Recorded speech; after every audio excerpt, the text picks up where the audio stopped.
விளக்கத்தை நாம் கடந்த சில நாட்களாக அறிந்து வருகிறோம். அதில் எல்லா புகழும் அல்லாஹ்வுக்கு என்றால் அதற்கு காரணம் என்ன? அவன் ரப்புல் ஆலமீனாக, அகிலத்தினுடைய எஜமானனாக, படைத்து பராமரிப்பவனாக இருக்கிற காரணத்தினால் எல்லா புகழும் அல்லாஹ்வுக்கு என்பதை வரை நாம் பார்த்துவிட்டோம். அடுத்தபடியாக அல்லாஹ் ரப்புல் ஆலமீன் தன்னுடைய இன்னும் 2 தன்மைகளை அதை தொடர்ந்து தன்னுடைய அறிமுகத்தில் குறிப்பிடுகிறான். அதுல ஒன்று ரஹ்மான். அல்லாஹ்வுக்கு எல்லா புகழும். அந்த அல்லாஹ் எப்படிப்பட்டவன் என்று சொன்னால் அவன் ரஹ்மானாக இருக்கிறான். அடுத்து ரஹீம், ரஹீமாக இருக்கிறான். அப்ப ரஹீமாகவும் ரஹ்மானாகவும் இருக்கக்கூடிய, ரப்புல் ஆலமீனாகவும் இருக்கக்கூடிய அல்லாஹ்வுக்கு எல்லா புகழும். இதுக்கு மொத்தமா அர்த்தம் அல்ஹம்துலில்லாஹ்னா எல்லா புகழும் அல்லாஹ்வுக்கு அர்த்தம். ரப்புல் ஆலமீன் சொன்னா ரப்புல் ஆலமீனாக இருக்கக்கூடிய, அது விளக்கம் சொல்லியாச்சு. ரப்புல் ஆலமீனாக இருக்கக்கூடிய அல்லாஹ்வுக்கு எல்லா புகழும். அடுத்து அர் ரஹ்மான் அர் ரஹீம், ரஹ்மானாகவும் ரஹீமாகவும் இருக்கக்கூடிய அல்லாஹ்வுக்கு எல்லா புகழும் என்று சொல்லி அடுத்த வசனம் ஆரம்பிக்கிறான். என்ன அரபு மொழி இலக்கணப்படி பார்த்தீங்கன்னு சொன்னா ரஹ்மான் என்ற சொல்லும் ரஹீம் என்ற சொல்லும் ஒரு வேர்ச்சொல்லில் தான் பிறக்கிறது. ரெண்டுக்குமே அசல் மூலச்சொல் ஒண்ணுதான். ரஹ்மத் என்ற சொல்லில் இருந்து அல்லது ரஹீம ரே ஹே மீம், இது மூலச்சொல். இந்த ரே ஹே மீம் என்று சொல்லக்கூடிய ரஹீம என்ற மூலத்திலிருந்து தான் ரஹ்மான் என்ற வடிவத்தில் ஒரு சொல் உருவாக்கப்படுகிறது. ரஹீம் என்ற வடிவத்தில் இன்னொரு சொல் உருவாக்கப்படுகிறது. அப்ப ரெண்டுமே ஒரு சொல்லில் இருந்து தான் பிறக்கிறதுங்க. ரஹ்மான் என்பதும் ரஹமத்து செய்ய வேண்டியது அர்த்தம். ரஹீம் என்று சொன்னாலும் ரஹமத்து செய்ய வேண்டியது அர்த்தம். இப்ப ரஹ்மான் எந்த சொல்லில இருந்து பிறக்கிறதோ அந்த சொல்லில் இருந்து தான் எது பிறக்கிறது. உதாரணமா எடுத்துக்கிறோமே, அன்பானவன் சொல்றோம், அன்பு உடையவன்கிறோம். ரெண்டுமே அன்புல இருந்து தான் பிறக்குது. அன்பானவன் என்று சொன்னாலும் அதனுடைய வேர் சொல் அன்பு தானே. அன்பு உள்ளவன் சொன்னாலும் அதனுடைய வேர் அன்பு தான். அன்பு உடையவன் சொன்னாலும் அதனுடைய அசல் அன்பு தான். அப்ப அன்பு என்ற சொல்லிலிருந்து எப்படி அன்பானவன் என்ற ஒரு வார்த்தை, அன்பு உள்ளவன் என்ற ஒரு வார்த்தை, அன்பு உடையவன் என்ற ஒரு வார்த்தை அப்படி எல்லாம் எடுக்கிறோமோ அந்த மாதிரி தான் ரஹ்மத் என்ற சொல்லிலிருந்து ரஹ்மான் என்ற ஒரு வார்த்தை, ரஹீம் என்ற ஒரு வார்த்தையை உருவாக்குறாங்க. இப்ப தமிழ்ல இப்ப அன்புன்னு இருக்குது. அன்பு உள்ள வேண்டாலும் அன்பான வேண்டாலும் என்ன வேறுபாடு, என்ன ஒரு வித்தியாசம் இல்லை. அப்ப ரஹ்மானும் ரஹீமும் ஒரு சொல்லில இருந்து வந்திருக்கு சொன்னா அப்ப ரெண்டு எதுக்கு சொல்லணும்? ஒண்ணு சொல்லிட்டு போயிடலாமே. ரஹ்மானும் ரஹ்மத்தில இருந்து தான் வந்திருக்கிறது, ரஹீம் என்பதும் ரஹ்மத்தில இருந்து தான் பிறந்திருக்கிறது. ரெண்டுக்குமே மூலச்சொல்லு ரஹ்மத் ரஹ்மா என்பதுதான். அப்படி இருக்கும் பொழுது ரெண்டு சொல்ல போட்டு எல்லாம் இது வேஸ்ட் பண்ணணும். ரஹ்மான சொன்னா அதுக்குள்ள எல்லாம் அடங்கி போயிருமே. அல்ல ரஹீம் மட்டும் ரஹ்மான்னா ரஹ்மத் செய்யறவன் அர்த்தம், ரஹீம்னால ரஹ்மத் செய்யறவன் அர்த்தம். ரஹ்மான் என்று சொன்னாலும் ரஹ்மத்து செய்யறவன் அப்படின்னு அர்த்தம், ரஹீம்னு சொன்னாலும் ரஹ்மத்து செய்யறவன் அர்த்தம். வார்த்தை தான் ரெண்டா இருக்கே தவிர ரெண்டுக்குமே ரஹ்மத்து செய்யறவங்கிற அர்த்தம் தான் இருக்குது. அப்படி இருக்கக்கூடிய நேரத்தில் ஒரு சொல்ல சொல்லாம எதுக்கு ரெண்டு சொல்லணும் அப்படின்னு கேட்டா அந்த அதைத்தான் விளைவிக்கணும். மூலச்சொல் ஒன்னா இருந்தாலும் ரஹ்மத் என்ற வார்த்தை இரண்டு அர்த்தங்களில் அரபு மொழியில் பயன்படுத்தப்படுகிறது. அதான் முக்கியமா கவனிக்கணும். ரஹ்மத் என்ற அந்த வார்த்தைக்கு இரண்டு சொற்கள்ல இரண்டு அர்த்தங்களில் அந்த சொல்லை அல்லாஹ்வே பல இடங்கள்ல குர்ஆன்ல பயன்படுத்துகிறான். ரஹ்மத்துங்கிற அந்த வார்த்தையை அல்லது ரஹ்மத்திலிருந்து பிறந்த வார்த்தையை சில இடங்கள்ல ஒரு அர்த்தத்துக்கு பயன்படுத்துறான், வேற ஒரு இடங்கள்ல வேற ஒரு அர்த்தத்துக்கு பயன்படுத்துறான். என்ன அர்த்தம்னு சொன்னா, இப்ப ரஹ்மத் இரக்கம், இரக்கம் காட்டுதல் அப்படிங்கிற ஒரு அர்த்தம்.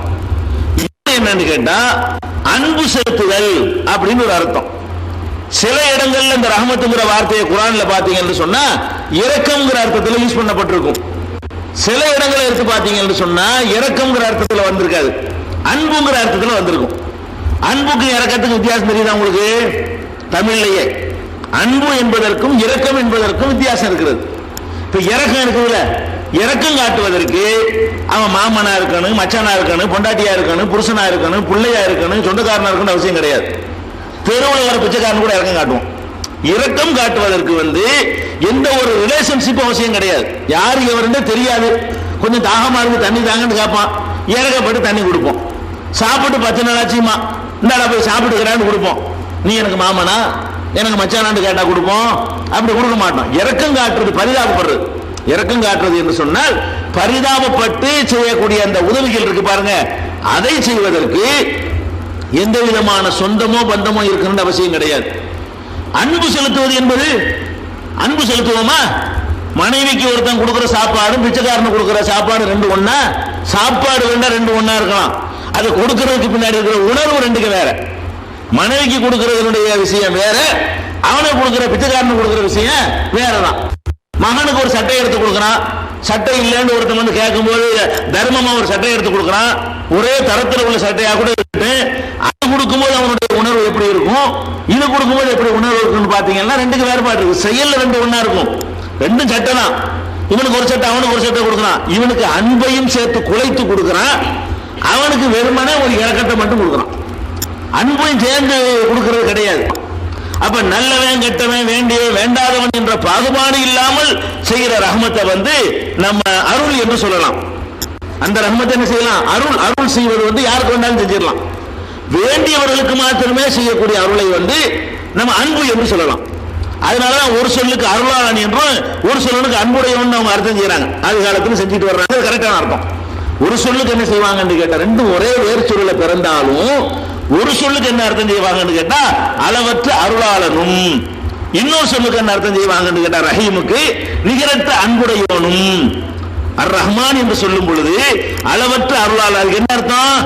நல்லவன் கெட்டவன் எல்லாம் பார்க்க மாட்டான், அல்லாஹ் இல்லைங்கிறானா அவனுக்கு சோத்தை கொடுப்பான். நீ யாரா என்ன உனையாண்டு நான் வணங்கணும்னு கேட்பான், அவனுக்கு மலை இறக்குவான்.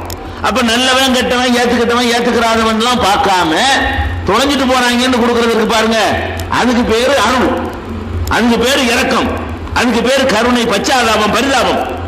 அதே நேரத்தில் வந்து நம்ம செலக்ட் பண்ணி நம்மளை மட்டும் சொர்க்கத்துக்கு எல்லாம் அனுப்புவான நல்லவர்களை மட்டும், அது வந்து அன்பு, எல்லாத்தையும் செய்ய மாட்டான். அப்ப ஒரு கட்டத்தில் நீங்க பாத்தீங்கன்னா அல்லாஹ் வந்து வேண்டியவங்களுக்கு மட்டும் அன்பு செலுத்துறவனா இருக்கிறான். இன்னொரு கட்டத்தில் நீங்க பாத்தீங்கன்னு சொன்னா அந்த வேண்டியவன் வேண்டாம்னு பார்க்க மாட்டேங்கிறான். துன்யாவில் அப்படி இருக்கிறான் அல்ல, துன்யாவில் வந்து ஒரு ரஹ்மானா இருக்கிறான், ஆகிரத்தில் ரஹீமா தான் இருக்கிறான். துன்யாவை பொறுத்த வரைக்கும் அல்லாஹ் எப்படி இருக்கான்னு கேட்டா நமக்கும் ஜோறு தர்றான், அல்லாஹ் இல்லைன்றாலும் ஜோறு தர்றான். நல்ல செயல் செய்யறவனுக்கு, சினிமா கோட்டையில் நிக்கிறவனுக்கு ஜோத்தை கொடுக்குறான், பள்ளிவாசல்ல வந்து நிக்கிறவனுக்கு அல்லாஹ் என்ன செய்யறான்? சோறு கொடுக்குறான். வட்டி வாங்கி ஹராமா சம்பாதிக்கிறவனுக்கு ஜோத்தை கொடுக்குறான், ஹலாலான முறையில் வியாபாரம் பண்ண அவனுக்கு சோறு கொடுக்குறான் அல்லாஹ். அப்ப துன்யாவை பொறுத்த வரைக்கும் யார் வேணா வாங்கிட்டு, நல்ல வாங்கி கட்ட வாங்கி வேண்டியவனாரு வேண்டாவனாரு ஏத்துக்கிட்டவனாரு ஏத்துக்கிறவனாரு திருடனாரு கொள்ளக்காரனாரு போடா இறக்கம் காட்டுறடா அப்படின்னு சொல்லி துன்யாவை பொறுத்த வரைக்கும் அல்லாஹ் வந்து அருள் காட்டுகிறான், எல்லாத்துக்கும் அருள் காட்டுகிறான். ஆகிரத்தை பொறுத்த வரைக்கும் அதெல்லாம் கிடையாது. நீ என்ன செஞ்ச, நீ ஒழுங்கா நடந்தியா, ஏன் சொல்ல கேட்டியான்னு அப்படி பிரிச்சு எடுத்து சில பேருக்கு மட்டும் அன்பு காட்டுறான், மற்றவங்க எல்லாம் அம்போடு விட்டுறான். அப்ப இந்த ரஹ்மத்துங்கிற அந்த வார்த்தையை அல்லாஹ் ரெண்டு விதமா யூஸ் பண்ணாங்கக்கூடிய வசனத்தை நீங்க தெரிஞ்சுக்க, நிறைய வசனங்கள் எல்லாம் சொல்றான்.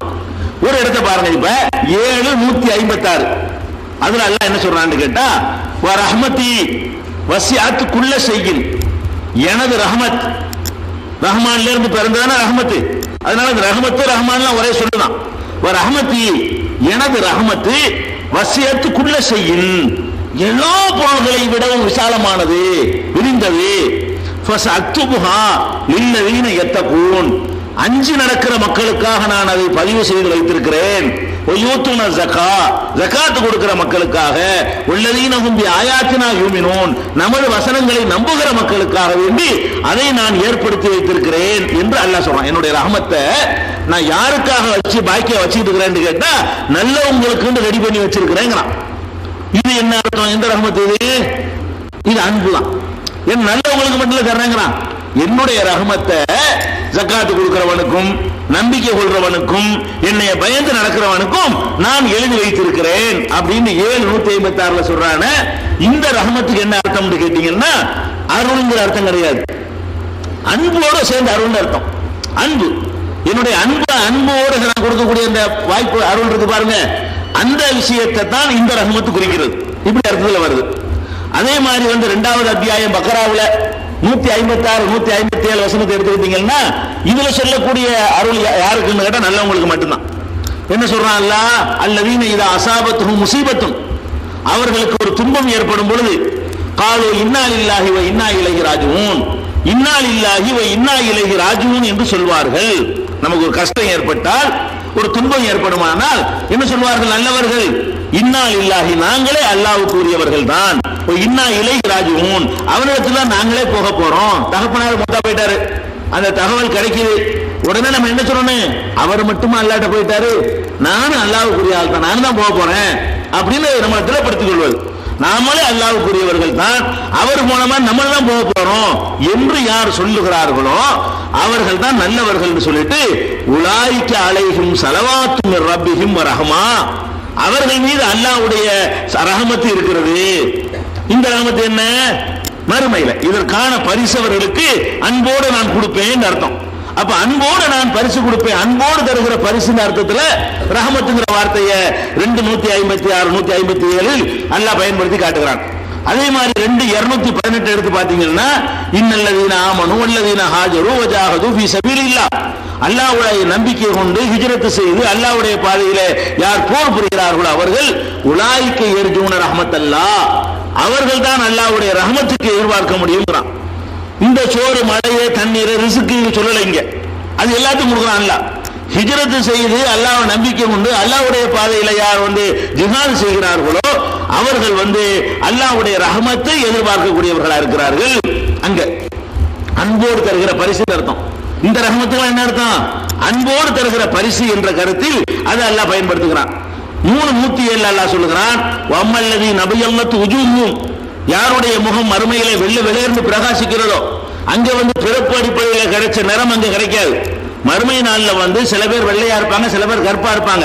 இது எந்த அடிப்படையில் தீர்மானிக்கிறதுனா, மரபணுக்களோ ஜீன்களோ தீர்மானிக்காது, இத செயல்கள் தீர்மானிக்கும். நல்லவர்களா வாழ்ந்தவர்களுடைய மூஞ்சா பளிச்சுன்னு இருக்கும், கெட்டவர்களா வாழ்ந்தார்கள் சொன்னா அவங்களோட மூஞ்சி கருப்பா போயிடும். இந்த உலகத்துல ஒரு வெள்ளையா இருந்தாலும் கருப்பா தான் இருப்பாரு, நல்லவரா வாழ்ந்தவர் உலகத்துல கருப்பா இருந்தாலும் சரி அங்க பளிர்ந்து பிரகாசிக்கக்கூடியவரா இருப்பாரு. மறுமை நாள்ல யாருடைய முகம் வெள்ளை வெளியேறு பிரகாசிக்கிறதோ ஃபபீ ரஹ்மத்தில்லாஹ், அவங்க அல்லாஹ்வுடைய ரஹ்மத்துல இருப்பாங்க. இந்த ரஹ்மத்துக்கு என்ன அர்த்தம்? பிரத்யேகமாக அன்போடு கொடுக்கக்கூடிய பரிசுன்னு அர்த்தம். அந்த பரிசு அவர்கள் பெறுவார்கள். நல்லவங்களுக்கு மட்டும் செய்யறதாங்க சொல்லலாம். இதெல்லாம் யாருக்கு உள்ளது கேட்டா, நல்லவங்களுக்கு மட்டும் செய்யக்கூடிய கருணையை ரஹமத் என்ற வார்த்தையை போட்டு அல்லாஹ் என்ன செய்யறான்? இந்த இடத்துல யூஸ் பண்ணுகிறான். இதே மாதிரி 4:175 அல்லாஹ் சொல்லி காட்டுகிறான், ஃபஅம்மல்லதீன ஆமனு பில்லாஹி வஅத்தஸமு பிஹி, அல்லாஹ்வை நம்பி யார் அவனை பற்றி பிடித்துக் கொள்கிறார்களோ ஃபஸயுத்ஹிலுஹும் ஃபீ ரஹமத்தின் மின்ஹு, தனது ரஹமத்திலே அவர்களை அல்லாஹ் நுழைக்கிறான். எந்த ரஹமத் இது? சொர்க்கம், அங்க கிடைக்கிற பரிசு. அன்போடு அல்லாஹ் நல்லவங்களுக்கு செலக்ட் பண்ணி தருவான் இல்லையா, அது ரஹமத் என்ற வார்த்தையால் இங்க சொல்லி காட்டுகிறான். 4:175 6:16 அல்லாஹ் சொல்லுகிறான், மன் யுஸ்ரஃப் அன்ஹு யௌமைதி, யாருக்கு அந்த நரகத்தின் வேதனையை விட்டு யார் காக்கப்படுகிறார்களோ ஃபகத் ரஹிமஹு, அவருக்கு தான் அல்லாஹ் ரஹமத் செய்து விட்டான். யாரு நரக வேதனையில் அன்றைக்கு காக்கப்படுறாங்களோ அவங்களுக்கு தான் அல்லாஹ் ரஹமத் செய்து விட்டான் என்று இந்த ரஹமத்துங்கிறது நல்லவங்களுக்கு செய்யற பரிசு, நல்லவங்களுக்கு வழங்குற பரிசு என்ற கருத்தை 6:16 அல்லாஹ் சொல்லி காட்டுகிறான்.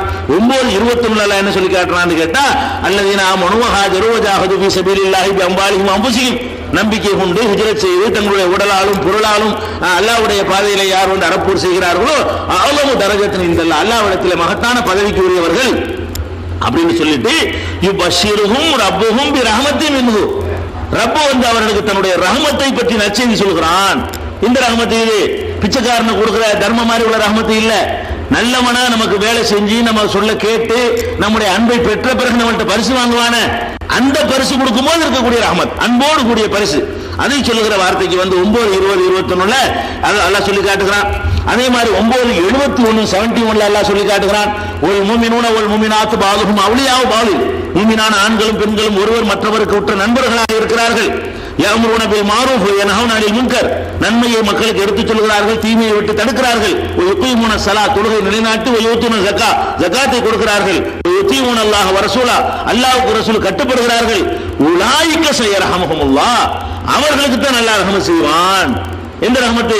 இந்த துன்யாவுல செய்யற ரஹமத்தா இல்ல, நல்லவங்களுக்கு மட்டுமே சிறப்பாக செய்யக்கூடிய மறுமை ரஹமத்தை பற்றி அல்லாஹ் இங்கே குறிப்பிடுகிறான். 9:99 9:71 இருக்கிற மாதிரி 9:99 இதே கருத்து அல்லாஹ் சொல்லி காட்டுகிறான்.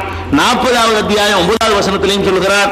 இந்த வசனங்கள்ல எல்லாம் அல்லாஹ் என்ன சொல்றான்னு கேட்டா, ரஹமத்துங்கிற வார்த்தை யூஸ் பண்றான், பிரத்யேகமான அன்புக்கும் யூஸ் பண்றான். அன்போடு நல்லவங்களை அப்படி செலக்ட் பண்ணி அவங்களுக்கு மட்டும் கொடுப்போம் ஒரு பரிசு, அந்த பரிசுக்கு ரஹமத்துங்கிற வார்த்தையை யூஸ் பண்றான். அப்ப ரஹமத்துக்கு இப்படி ஒரு அர்த்தம் இருக்குது.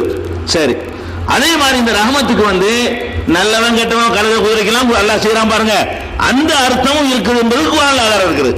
அது எங்க இருக்குன்னு கேட்டா 6:133 அல்லாஹ் சொல்றான், ஒரு ரப்புக்குல் கனியுதுர் ரஹ்மா, உன்னுடைய ரப்பு எஜமான் ரஹமத்துக்குரியவன், ஹுர் ரஹ்மா ஹுர் ரஹமதி, ரஹமத்துக்குரியவனாக இருக்கிறான்.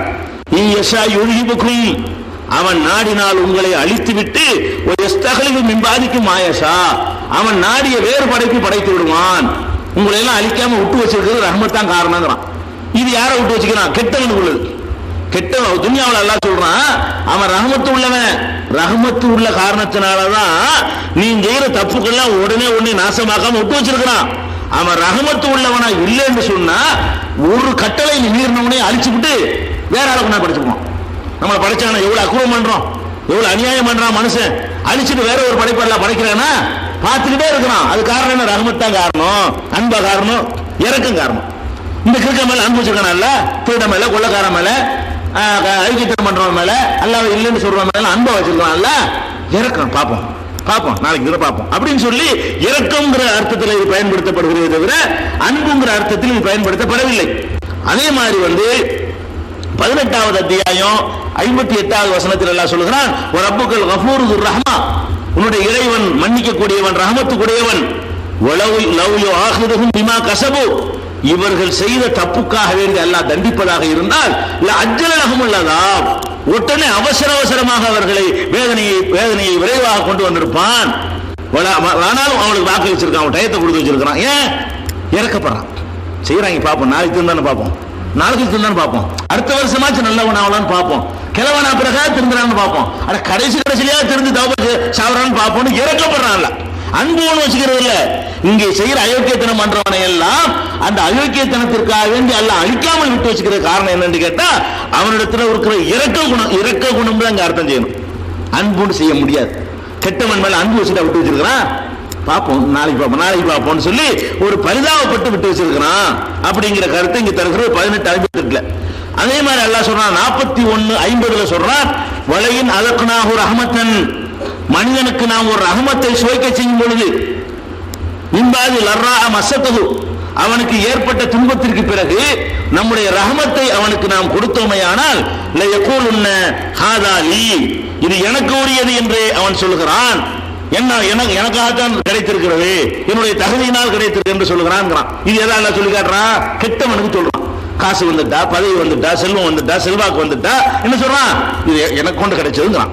அப்ப அதை ரஹமத்துங்கிற வார்த்தையை அல்லாஹ் குறிப்பிடுகிறான். ஒரு மனிதனுக்கு இந்த உலகத்தில் கிடைக்கக்கூடிய பதவி, புகழ், அந்தஸ்து, செல்வாக்கு, செல்வம் இதையெல்லாம் ரஹமத்துங்கிற வார்த்தையை கொண்டு அல்லாஹ் குறிப்பிடுகிறான். இது வந்து அன்பு கிடையாது. அதே மாதிரி அல்லாஹ் என்ன செய்யறான்னு கேட்டா இதே கருத்துல 42-48 சொல்றான், இதா அதற்குனல் இன்சான மின்னா ரஹமத்தன், நம்மிடமிருந்து ஒரு மனிதனுக்கு ரஹமத்தை நாம் கொடுத்தால் ஃபரிஹபிஹா, அதை கொண்டு அவன் மமதை கொள்கிறான். ஒயின் துசிபுகும் செய்யாத்துன், அவனுக்கு ஒரு துன்பம் ஏற்பட்டு விடுமையானால் விமா கத்தமத் ஐதீகம், அவன் செய்த தீவினையின் காரணமாக துன்பம் ஏற்பட்டு விட்டால் ஃபைன்னல் இன்சான கஃபூர், மனிதன் நன்றி கெட்டவனாக மாறிவிடுகிறான். இது யார சொல்றான்? பொதுவாக மனிதனுக்கு அல்லாஹ் செய்யக்கூடிய அருளை, இரக்கத்தை, மழையை, ரிசுக்கை, செல்வத்தை, செல்வாக்கை எல்லாம் ரஹமத் என்ற வார்த்தையால் அல்லாஹ் குறிப்பிடுகிறான். அப்ப ரஹமத்துக்கு பச்சாதாபங்கிற அர்த்தம் இருக்கிறது, கருணைங்கிற அர்த்தம் இருக்கிறது.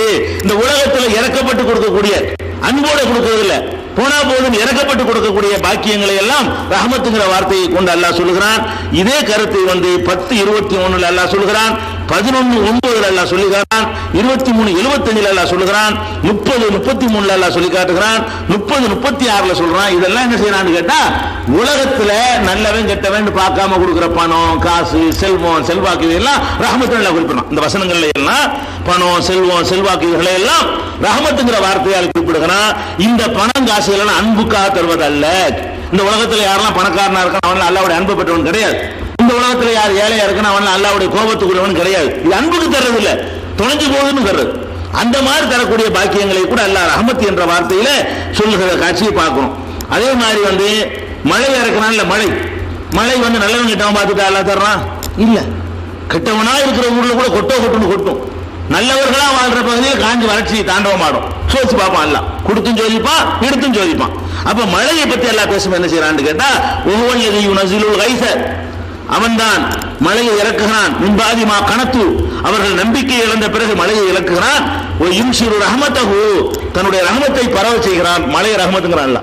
இந்த மழை வந்து நல்லவன் கெட்டவன் பார்த்தா மழை பெய்யும் போது கெட்டவன் வயல்லாம் காஞ்சி போய் நல்லவன் வயல்ல மட்டும் கொட்டி போயிருமா? அப்படி இருக்காது. நல்லவங்க உள்ள ஊரா தேர்ந்தெடுத்து பேஞ்சு போட்டு கெட்டவன் இருக்கிற ஊரா போயிருமா? அப்படி போயிருமா? அல்லது பெயர் தண்ணீரெல்லாம் நல்லவன் வீட்டு மட்டும் நிலத்தடி இறங்கி கெட்டவன் வீட்டுல இறங்காம போயிருமா? இது நல்லவன் கெட்டவன் பார்த்து செய்யற வேலை கிடையாது. மழைங்கிறது எல்லாத்துக்கும், நாய் பண்ணிக்கு கூட மழையுடைய பயன் கிடைக்கும், மனுஷனுக்கு தான் கிடையாது. அந்த பாரபட்சம் இல்லாமல் உயிரினங்கள் சொல்லி அல்லாஹ் கொடுக்கிறான் பாருங்க. அதே ரஹமத் என்ற வார்த்தையால் அல்லாஹ் சொல்லி காட்டுகிறான்.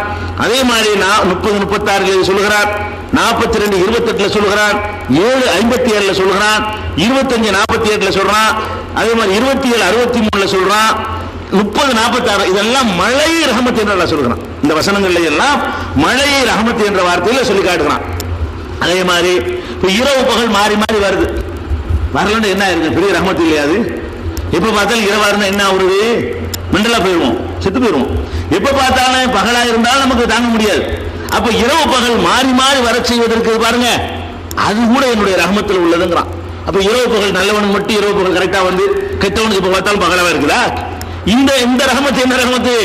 இது பொதுவா உள்ள எல்லாத்துக்கும் உள்ளது. இரவு பகலை வந்து ஒமின் ரஹமத்திகி ஜஅல லக்குமுல் லைல வன்னஹார், இரவையும் பகலையும் ஏற்படுத்தி இருப்பதும் அவனுடைய ரஹமத்தில் உள்ளதுதான். அப்ப இரவு பகலை மாற்றி நமக்கு தந்திருக்கான அல்லாஹ் ரஹமத்தை. இந்த ரஹமத்துக்கு என்ன அர்த்தம்னு கேட்டா அருள் என்று அர்த்தம் செய்யணுமே தவிர, இரக்கம் அர்த்தம் செய்யணுமே தவிர அன்பு செலுத்தினான். இரவு பகல் மாறி மாறி வர்றதுனா நினைக்க கூடாது. அன்பு வந்து செய்யற செயலுக்கு, அவர்கள் நடவடிக்கைக்காக அல்லாஹ் கொடுக்கிற பரிசு தான் அன்புங்கிறது. அதே மாதிரி வந்து என்ன செய்யறான்னு கேட்டா மழையினால் பெய்யக்கூடிய பயிர்களை முளைக்க செய்யறது, செழிப்பாக்குறது, இதெல்லாம் கூட இந்த ரஹமத் என்று 30வது வசனம் 30வது அத்தியாயம் 50வது வசனத்தில் எல்லாம் சொல்லி காட்டுறான். இதெல்லாம் எதுக்கு சொல்றோம்னு கேட்டா ரஹமத்துங்கிற வார்த்தைக்கு வந்து 2 அர்த்தம் குர்ஆனிலே இருக்கிறது. ஒரு அர்த்தம் நல்லவங்களுக்கு அல்லாஹ் மறுமையில கொடுக்குவான பரிசு, கெட்டவனை எல்லாம் பார்த்து வச்சு அவனை எல்லாம் வேதனையில படுத்திட்டு இவர்களுக்கு மட்டும் அள்ளி அள்ளி கொடுப்பான கணக்கு வழக்கு இல்லாம அதை ரஹமத் என்று அல்லாஹ் சொல்கிறான். அந்த அர்த்தமும் ரஹமத்துக்கு இருக்கிறது. துன்யாவுல அல்லாஹ் வந்து நல்லவன் கெட்டவன் பார்க்காம வாரி வாரி கொடுக்குறான் பாருங்க. நல்லவன் கெட்டவன் பார்க்க மாட்டான், அவன் பாட்டு அள்ளி கொடுத்துட்டே இருப்பான். அந்த மாதிரி கொடுக்கக்கூடிய அருள்களையும் ரஹமத்துங்கிற வார்த்தையால் அல்லாஹ் குறிப்பிடுகிறான். அப்ப ரஹமத்துக்கு 2 அர்த்தம் இருக்கிறதுனாலதான் ரஹ்மான் என்பதும் ரஹீம் என்பதும் ஒரே சொல்லில் இருந்து பிறந்தாலும் அது ஒரு அர்த்தத்தை சொல்கிறது, இது ஒரு அர்த்தத்தை சொல்கிறது. 2 வார்த்தை வேஸ்டா அல்லாஹ் போடல. அதுக்காக தான் இலக்கணம் சொல்லி காட்டுறோம் உங்களுக்கு. அல்லாஹ் வந்து அன்புடையவன் அன்பானவன் ஏன் 2 வார்த்தையை போடணும்னு நம்ம நினைக்க கூடாது. 2மே ரஹமத்திலிருந்து பிறக்கிறது. ஒரு ரஹமத்து எதை சொல்லுதுன்னு கேட்டா அருள் செய்வதை சொல்கிறது, இன்னொரு ரஹமத்து எதை சொல்லுதுன்னு கேட்டா அன்பு செலுத்துவதை சொல்கிறது. இப்ப ரஹ்மான் ரஹீம் 2மே அரபு மொழியில சொல்வதாக இருந்தால், அது இலக்கணத்தில் சொல்வதாக இருந்தால் அது சூப்பர்லேட்டிவ் டிகிரிம்பாங்க. இலக்கணத்தில் அந்த வார்த்தை இருக்கு பாருங்களேன். அதாவது சும்மா அன்பு செலுத்துறவன் இல்ல, அளவு இல்லாம அன்பு செலுத்துறவன், அதாவது சூப்பர்லேட்டிவ். அதுக்கு மேல ஒண்ணு கிடையாது, அதுக்கு மேல ஒண்ணு கிடையாதுங்கிற நிலையில உள்ளதுக்கு ஒரு வார்த்தை இருக்கு அரபு மொழியில. ஆங்கிலத்தில் கூட இருக்கு. தமிழ் மொழியில அது மாதிரியான வார்த்தை இருக்கிற மாதிரி தெரியல, அது மாதிரியான சொல்லு இல்ல. அரபு மொழியில ஆங்கிலத்தில் என்ன இருக்குன்னு கேட்டா, உதாரணமா சாப்பிடுறவன் இருக்குது, இது ஒரு சொல்லு. உலகத்தில் அவன் தான் ரொம்ப சாப்பிடுவான், அவனுக்கு சொல்வதற்கு ஒரு வார்த்தை இருக்கான்னா நமக்கு வார்த்தை கிடையாது. இப்படிதான் சொல்லணும். சொல்வதா இருந்தா எப்படி சொல்லுவோம்? உலகத்திலே ரொம்ப அதிகமா சாப்பிடுவான்னு சொல்லணும். தமிழ்ல நம்ம சொல்ல நினைச்சோம்னு சொன்னா சாப்பிடுறவன் இது ஒரு சொல்லு, இருக்கிறதுல அவன் தான் ஜாஸ்தி சாப்பிடுவான். ஒரு 25 லிட்டர் அடிப்பான்னு வைங்களேன். அப்படி அடிச்சான்னு சொன்னா 25 லிட்டர் அரிசி சாப்பிட்டான்னு சொன்னா இவன் தான் உலகத்தில் அதிகமா சாப்பிடுறவன்னு சொல்லுவான்.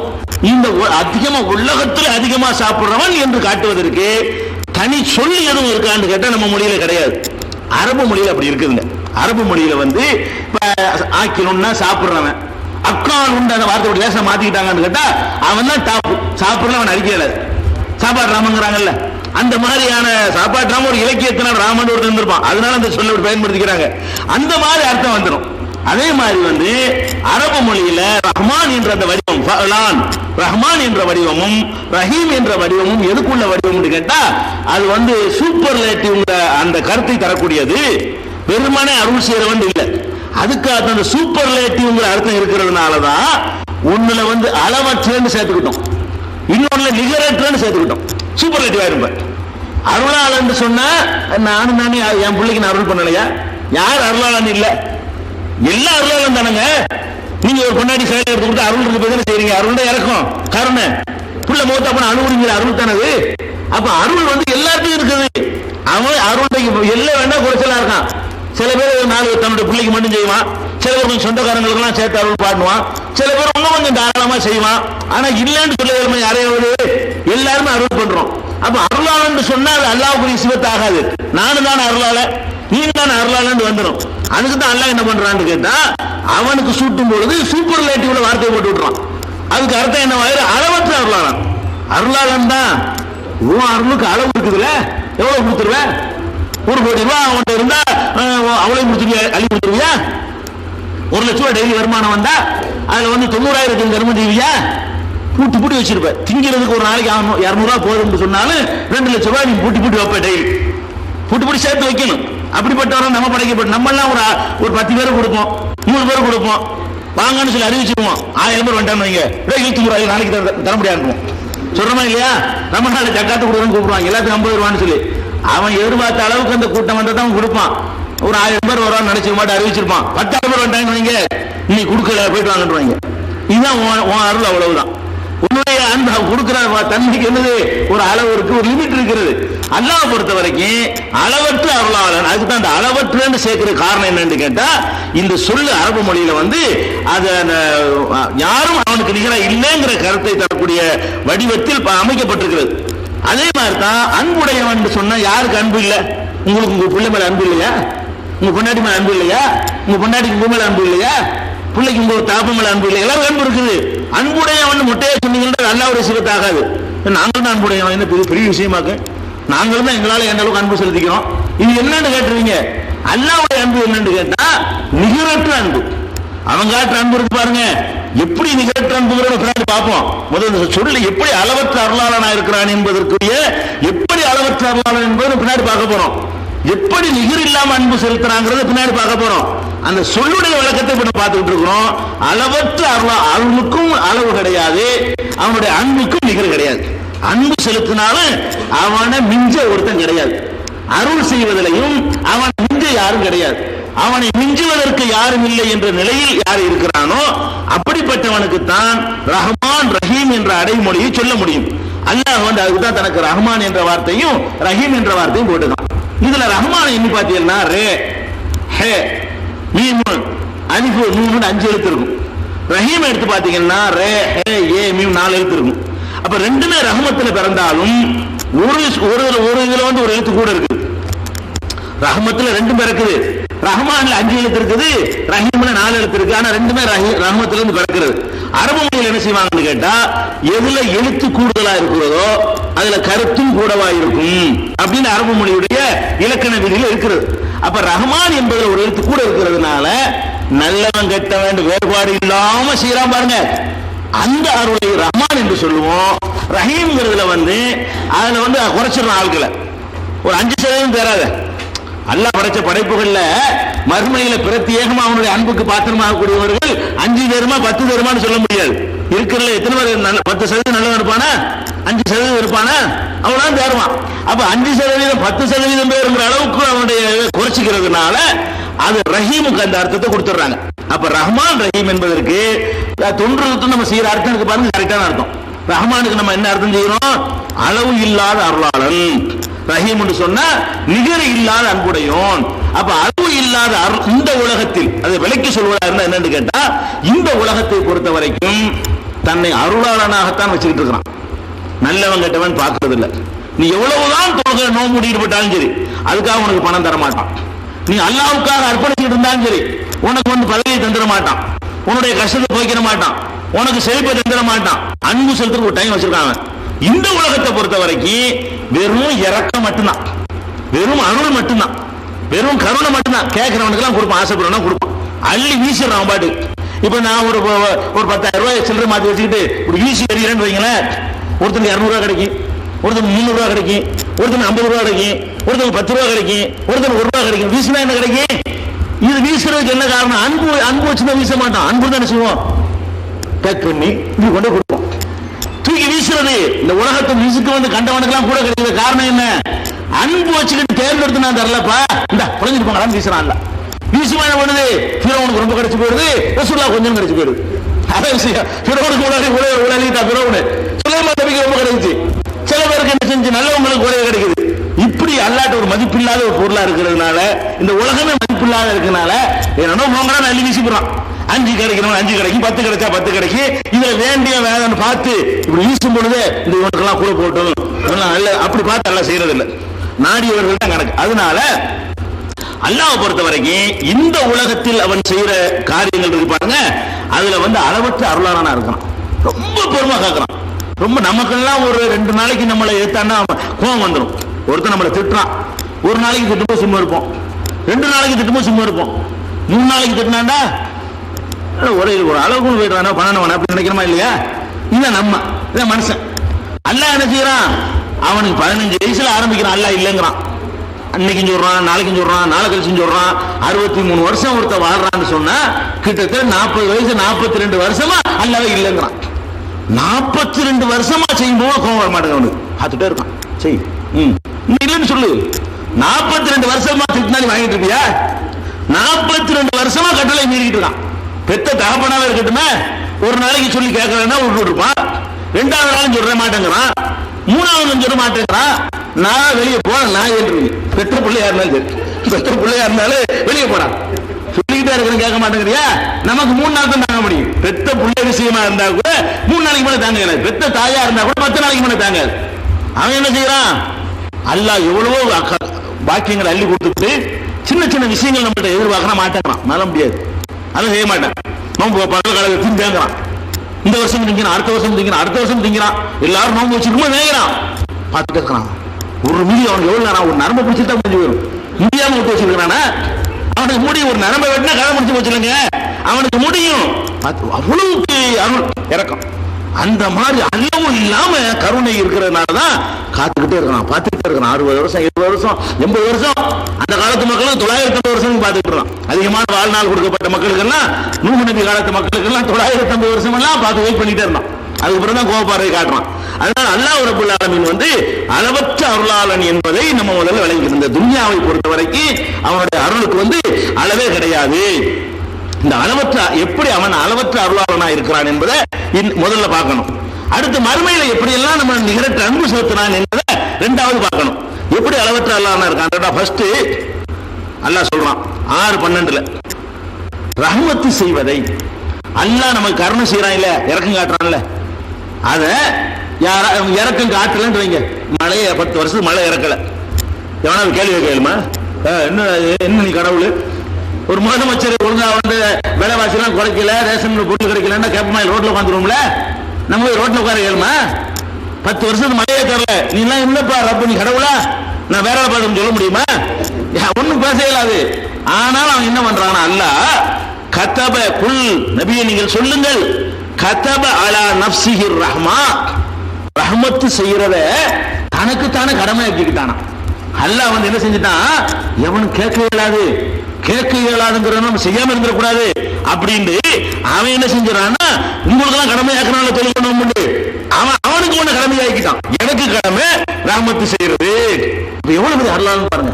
தனக்கு கடமையை அவனே ஆக்கி கொண்டு யார் அவனை கட்டாயப்படுத்த இயலாது பாருங்களேன். கடமையை தனக்குத்தானே கடமையாக்கி கொள்ளும் போது கண்டிப்பா செஞ்சிருவான். ஏன் அவன் செய்யறான்னு கேட்டா, உன்னை எல்லாம் படைக்கிறதுக்கு முன்னாடி ஃபர்ஸ்ட் தனக்கு கடமையாக்குறான். நம்மளை எல்லாம் படைச்சு நம்ம அக்கிரமத்தெல்லாம் பார்க்கறதுக்கு முன்னாடி நான் ரப்பா இருக்கிற காரணத்தினால் நான் அனைவருக்கும் உதவி செய்வது எனக்கு நானே ஆக்கிக்கிட்ட கடமை. அவன் தனக்கு கடமையாக்கிட்டானா. இப்படிப்பட்ட அவனு கேட்க நாதி இல்லைங்கிறதுனால நம்ம அம்பு விட்டுறக்கூடாதுக்காக வேண்டி அவனுக்கு முதல்ல கடமையாக்கிறான். ரஹ்மத்தை தனக்கு கடமையை ஆக்கிக்கிட்டான்னு சொன்னா எவ்வளவு பெரிய அருள் பாருங்க. கேட்க ஆள் இல்லாம, ஆள் இல்லாட்டி ஆட்டம் போடுவான்லங்க. சர்வாதிகாரியா இருந்து ஆட்டம் போடுவான்ல, அவன் சர்வாதிகாரி என்ன வேணாலும் பண்ணலாம். இல்ல இல்ல நான் அப்படி செய்ய மாட்டேன், நான் எனக்கு நானே கடமையாக்கிட்டேன் என்று அல்லாஹ் கடமையாக்கி விட்டான் என்று சொல்லுங்கள்.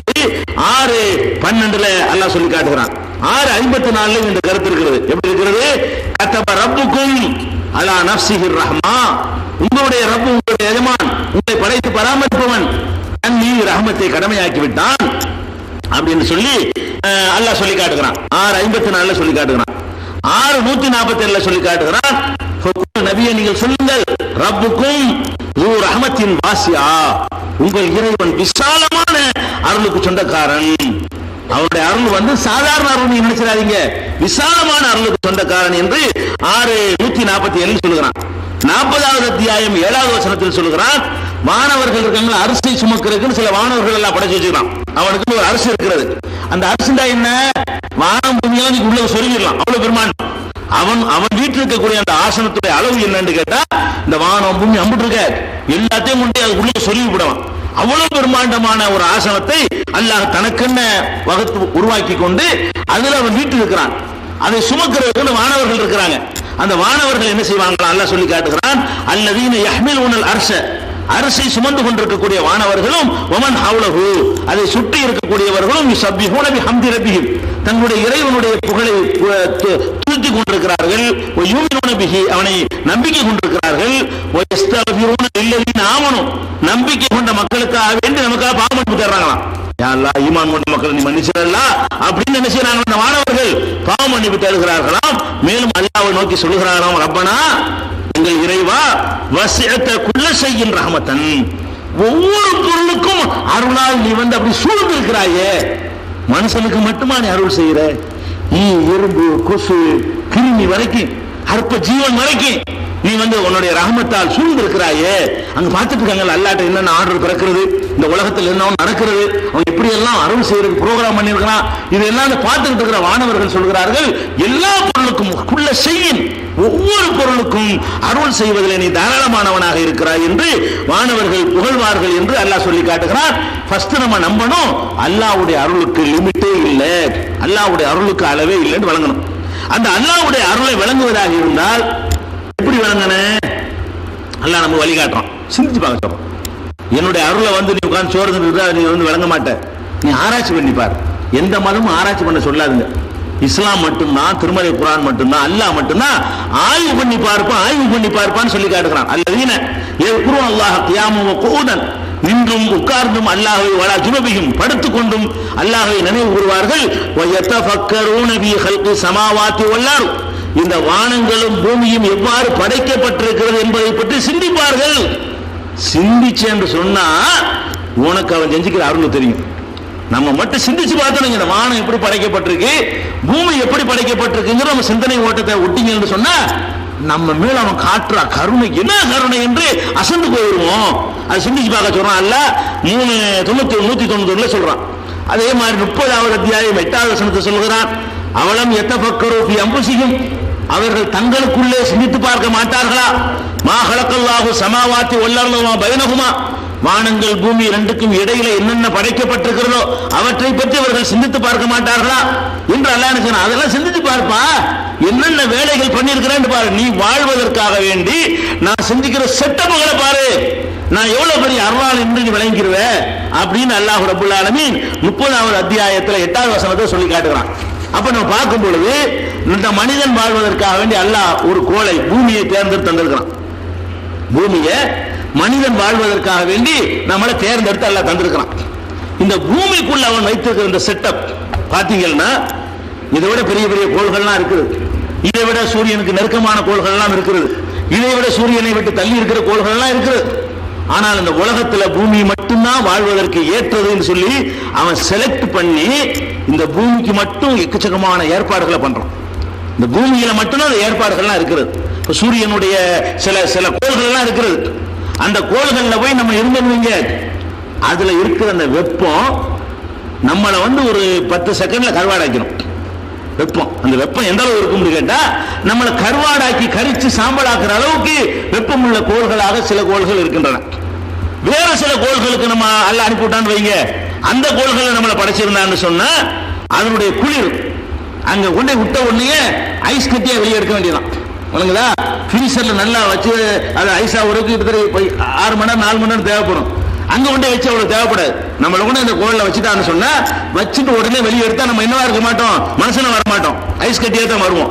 அதனுடைய குளிர் வந்து நம்ம ரத்தத்தை எல்லாம் உரைய வச்சு நம்மளே ஐஸ் ஆக்குற அளவுக்கு குளிர். ஒரு பக்கத்தில் பாத்தீங்கன்னா கட்டுமையான குளிர் உள்ள கோள்கள் இந்த பூமியை தவிர சுக்கிரன் இருக்கிறது, வியாழன் இருக்கிறது, செவ்வாய் இருக்கிறது, புதன் இருக்கிறது, இன்னும் ஏராளமான கோள்கள் எல்லாம் படைச்சு வச்சிருக்கிறான். அதுல ஏராளமான அதிசயங்கள் இருக்கிறது. அதுல நீங்க வாழ இயலாது. ஏன்னு கேட்டா அந்த குளிரும் உங்கள் வாழ்வதற்கு ஏற்றதாக இல்லை. அதுல உள்ள வெயிலும் வெப்பமும் உங்கள் வாழ்வதற்கு நீங்கள் வாழ்வதற்கு ஏற்றதாக இல்லை. அது ஒரு பக்கம். ரெண்டாவது என்ன வேணும்னு கேட்டா, எங்க போய் நம்ம வாழ்ந்தாலும் அங்க காற்று வேணும். சுவாசிப்பதற்கு என்ன வேணும்? காற்று இருக்கணும். அப்ப சுவாசிப்பதற்கு காற்று இல்லைன்னா அவுட். பூமியில மட்டும்தான் காற்று வச்சிருக்கலாம். இந்த காற்றுங்கிற அந்த சக்தியை பூமியில மட்டும்தான் வச்சிருக்கிறான். நம்ம இந்த பூமியை சுத்தி தான் காற்று மண்டலத்தை அல்லாஹ் உருவாக்கி வச்சிருக்கிறான். இந்த காற்று இல்லைன்னு வைங்க, சுவாசிக்க இயலுமா? ஆக்சிஜன் வேணும்லங்க நமக்கு. நமக்கு மட்டும் ஆக்சிஜன் இல்ல, பயிர் பச்சைகள் வளர்வதா இருந்தாலும் என்ன வேணும்? ஆக்சிஜன் இருந்தா தான் செடி கொடிகள்லாம் வளர முடியும். அது வளர்வதற்கு ஆக்சிஜன் வேணும். நீங்க சமைச்சு சாப்பிடுறீங்க, தீ கொளுத்துறீங்க, ஆக்சிஜன் இருந்தா தான் தீ எரியும்.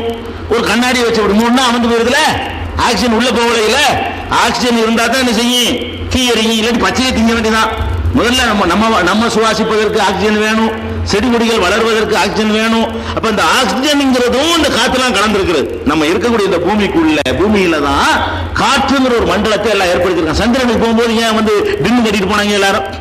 சந்திரனுக்கு போனா இல்லையா, முதுகுல ஒரு டின்னை கட்டிக்கிட்டு அந்த டின்னுல ஆக்சிஜனை அடைச்சிக்கிட்டு அதுல இருந்து முதுகு கனெக்ஷன் கொடுத்துட்டு போனாங்க. அங்க கிடைக்காது. அப்ப ஆக்சிஜன்ங்கிறது அந்த தன்மை அந்த காற்றுக்குள்ள அல்லாஹ் வச்சிருக்கிற காரணத்தினாலதான் நம்ம என்ன பண்றோம், அந்த பூமியில வாழ முடிகிறது. இந்த காற்றுங்கிறது ஒரு 5 கிலோமீட்டர் அளவுக்கு தான் நமக்கு தேவையான அளவுக்கு எல்லாமே போதுமான அளவுக்கு இருக்கும். அதுக்கு மேல போனா 10,000 கிலோமீட்டர் வரைக்கும் காற்று இருக்கிறது. அதெல்லாம் நமக்கு பத்தாது, போதுமான ஆக்சிஜன் இருக்காது. கீழே தான் எல்லாமே இறங்கி போய் கிடக்குறது. அந்த மாதிரி எல்லாம் படைச்சு வச்சுக்கிறதுனாலதான் மலை ஏறினவனுக்குலாம் திணறும். ஆக்சிஜன் குறையும். மேல போக போக போக போக என்ன செய்யும்? ஆக்சிஜன் குறைகிறத பாக்குறோம். அப்ப இந்த பூமியில நம்ம வாழ்வதற்காக வேண்டி எல்லாம் என்ன பண்றான்னு கேட்டா, அந்த போதுமான அளவுக்கு வெப்பம், போதுமான அளவு குளிர்ச்சியை தருவதற்காக வேண்டி காற்றை அமைத்து, காற்றுல பல சாதனங்களை அதுக்குள்ள நுழைச்சி வச்சிருக்கிறான். இன்னைக்கு கார்பன் டை ஆக்சைடுன்னு ஒரு இதை எல்லாம் 1/2% வச்சிருக்கான் உள்ள இந்த காத்துக்குள்ள. அது பூரா கீழே தான் கிடக்குது. அது கீழே இருக்கிற காரணத்தினாலதான் உங்களுக்கு அந்த தேவையான வெப்பத்தை வாங்கி நமக்கு தருது.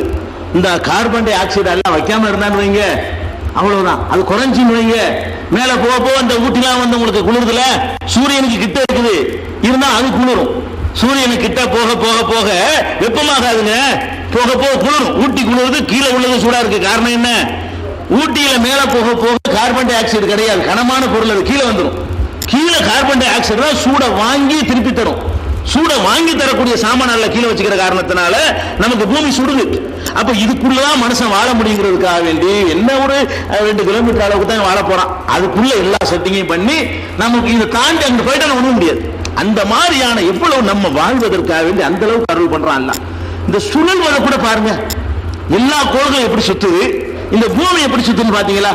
இந்த பூமியில் அல்லாஹ் நம்ம வாழ்வதற்காக வேண்டி எவ்வளவு அருள் நம்ம படைக்கிறதுக்கு முன்னாடியே, நம்ம பிறக்கிறதுக்கு முன்னாடியே இவங்க வாழணும், இவனுக்கு தேவையானதெல்லாம் கிடைக்கணுங்கிறதுக்காக வேண்டி முதல்ல அவன் செட்டிங் பண்றான். 6 நாள்ல எல்லா செட்டிங்கையும் பண்ணி முடிக்கிறான். அதுக்கப்புறம் தான் நம்மள எல்லாம் படைக்கிறான். எல்லா கோள்களுமே சூரியனை நோக்கி சுத்துதுன்னா அப்படி சுத்திக்கிட்டு இருக்கும், ஒரே மாதிரியா சுத்தும். பூமி என்ன செய்யும் கேட்டா, அது மட்டும் சூரியனுடைய சாய்வா சுத்தும்.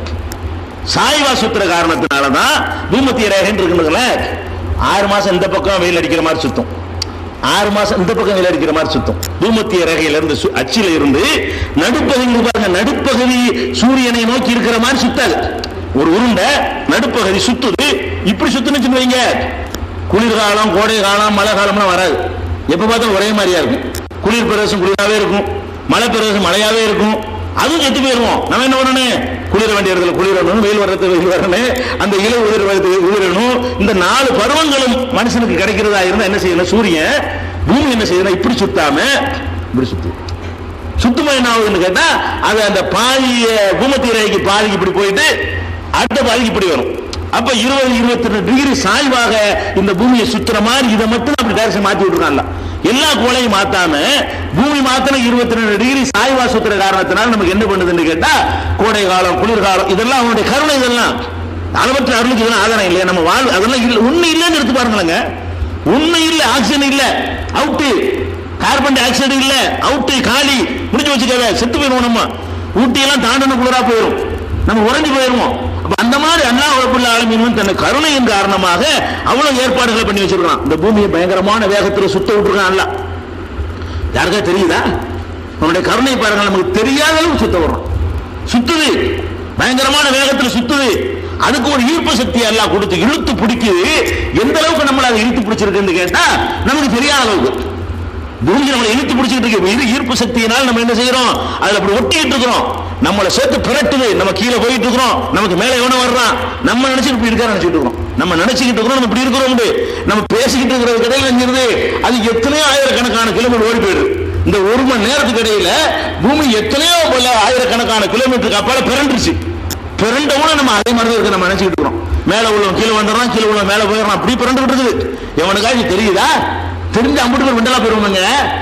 சுத்துறது தெரியுதா? அது எதுவாயிருவோம். ஒரு நாளைக்கு சமாளிச்சுட்டு இருப்போம், ஒரே சுத்துறது நமக்கு எப்ப பார்த்தாலும் பிள்ளைங்க இருந்தா என்ன ஆகும், எல்லாம் அந்த கிறுக்கு பிடிச்சு போயிடும். அப்படி கிறுக்கு பிடிக்காம இருக்கிறது எல்லாம் என்ன பண்றான்னு கேட்டா, பூமிக்கு ஒரு இழுக்கிற சக்தி கொடுத்து இழுத்து பிடிக்குது. அது சேர்த்து சுத்தும் பொழுது நமக்கு தெரியவே மாட்டேங்க, சுத்துது தெரிய மாட்டேங்க. அந்த அளவுக்கு அதனுடைய ஈர்ப்பு சக்தி எல்லாம் படைச்சு வச்சிருக்கிறான். அதுலயும் இந்த பூமியில மேல்பாகம் கீழ்பாகம் ஒவ்வொன்றும் ஒவ்வொரு கணத்தில் இருக்கிறது. சுத்தமா பிச்சுக்கிட்டு போயிடக்கூடாதுக்காக வேண்டி மலையை அமுக்கி நிறுவி ஒரே மாதிரியா சுத்தணுங்கிறதுக்காக வேண்டி, இல்லைன்னா பிஞ்சுக்கிட்டு போயிடும். மலைகளை கொண்ட முளைகளாக நிறுவி எல்லாம் என்ன பண்றான், அந்த சக்திகளை பண்றான். இந்த பூமிக்குள்ள அவன் ஏற்படுத்தி இருக்கிற அந்த ஏற்பாடுகளும் புவியீர்ப்பு சக்திகளும் இதற்கு ஏற்புள்ள காற்றுகளும் இன்னும் பிற விஷயங்களும், இது எல்லாமே அவன் செய்திருக்கிற அருட்கொடைகளுக்கு ஒரு பெரிய எடுத்துக்காட்டு. இது மாத்திரம், இதெல்லாம் விஷயம் வேற, ரொம்ப தூரமா போகணும். இது எவன் போய் பார்த்தான், காத்துல ஆக்சிஜன் நம்மள போய் பார்த்தோம், விஞ்ஞானிகள் சொல்றான், நம்மள போய் பார்த்தோம், நம்மளுக்கு தெரிஞ்சதை வச்சு ஆராய்ச்சி பண்ணி சொல்லி பார்க்க சொல்றான்ல. உனக்கு செஞ்ச அருளை வந்து நீ வானத்தை பார்க்க வேணாம், பூமியை பார்க்க வேணாம், உன் கண்ணு முன்னாடி நடக்கிறதெல்லாம் பாடுறா, நான் எவ்வளவு பெரிய அளவற்ற அருளாளனா இருக்கிறேங்கிறத பாரு, உனக்கு என்னென்ன செஞ்சிருக்கிறேன்னு சொல்லி அல்லாஹ் வந்து மனிதன் கருவுல இருக்கிற பருவத்தில் இருந்து அவன் பிறக்கிற வரைக்கும், பிறந்த பிறகு அவனுக்கு செய்திருக்கிற ஏற்பாடுகள்ல இருந்து ஒவ்வொன்றையாக தன்னுடைய அருள்முறையில சுட்டி காட்டி, நான் எவ்வளவு பெரிய அருள் உனக்கு பண்ணியிருக்கிறேன், இதுக்கு ஏதாவது நன்றி செலுத்துறியா நீ, நான் உனக்காக எவ்வளவு வசதிகளை செஞ்சு தந்திருக்கிறேன், எவ்வளவு பாக்கியங்களை அள்ளி அள்ளி இறைச்சிருக்கிறேன் என்று சொல்லி அந்த பாக்கியங்களை எல்லாம் அல்லாஹ் சுட்டி காட்டுகிறான். அதுலதான் நம்ம அளவற்ற அருளாளனை நம்ம வந்து தெளிவா புரிஞ்சுக்கிற முடியும். அதை சிந்திக்கணும், நமக்கு அல்லாஹ் செஞ்சிருக்கிற அருள்களை, இன்ஷா அல்லாஹ் அந்த அருள்களை நமக்கு அல்லாஹ் வந்து நம்ம வாழ்வதற்காக வேண்டி கருவுல இருக்கிறதுல இருந்து நம்ம அறிவுக்கு ஏற்றுக்கிறாள் அதிசயங்களை நம் மீது நிகழ்த்தி சுமத்தி நம்ம வாழ்வதற்கு ஏற்ற எல்லா வசதிகளையும் எப்படி செய்திருக்கிறான் என்பதை இன்ஷா அல்லாஹ் அந்த அளவற்ற அருளாளனுக்குரிய விளக்கத்தை பார்த்துவிட்டு மறுமையில் எப்படி நிகரற்ற அன்பாளனா இருக்கான் என்பதை அடுத்து பார்க்கலாம். அஸ்ஸலாமு அலைக்கும். திருக்குரான் தமிழாக்கம் தயாராகிவிட்டது. 8வது பதிப்பு. அனைவருக்கும் புரியும் எளிய நடை, தேவைப்படும் வசனங்களுக்கு தெளிவான விளக்கங்கள், கலை சொற்களின் விளக்கங்கள், திருக்குரான் எவ்வாறு அருளப்பட்டது, எவ்வாறு தொகுக்கப்பட்டது என்பது குறித்து முழுமையான விளக்கம், நபிகள் நாயகம் ஸல்லல்லாஹு அலைஹி வஸல்லம் காலம் முதல் இன்று வரை குரான் பாதுகாக்கப்பட்ட வரலாறு, திருக்குரான் இறைவனின் வார்த்தைகள் என்பதற்கான அடுக்கடுக்கான ஆதாரங்கள், முந்தைய பதிப்புகளை விட மெருகூட்டப்பட்ட செய்திகள், கூடுதலான பக்கங்கள், அழகிய வடிவமைப்பு, உயர்தரமான பைண்டிங். விலை ரூபாய் 300 மட்டுமே. வெளியீடு மூன் பப்ளிகேஷன்ஸ், நம்பர் 83/3, மூர் தெரு, மன்னடி.